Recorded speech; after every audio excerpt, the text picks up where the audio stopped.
Amy, let me ask you, Amy, this, Sure. which is the point about the Monica Lewinsky point, I guess, is that people like, Rand Paul and others have been trying to ramp up the sense that when Hillary runs, Bill will still be lurking around and he's a liability because of what happened 16 years ago with an intern at the White House.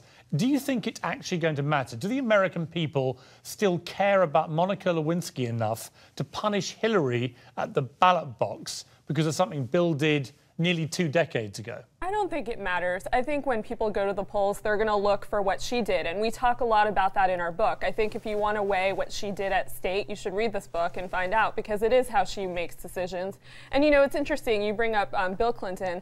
I think that, if he can be the Bill Clinton that he was in 2012, then she's going to do very well. She's going to really ride this out. And, their strategy will be something akin to what Barack Obama did, which was to use him, at public events and not so much talk to the press, which is kind of a weakness for him. And he'd rather be talking to the people rather than the press. So I think if they do that, that's one strategy that they're going to use. They're going to use him to go out and do these big events and use him as the so-called explainer-in-chief, as President Obama calls him.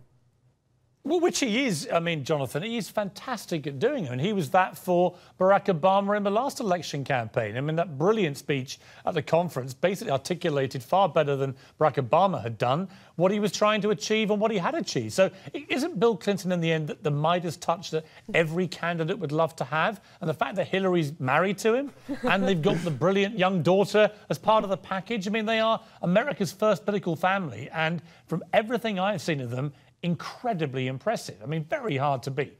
I think there are a lot of politicians in the world who are very jealous of Bill Clinton's natural charm and his ability to condense arguments into a couple of words. I thought in that convention speech in 2012 for Barack Obama, he brilliantly talked about arithmetic, a longer word than math, and we talk about this in the book a little bit, to get across the sort of basic idea that Mitt Romney's plans didn't add up, according to him. And it was so much more devastating for Romney than anything Obama had said.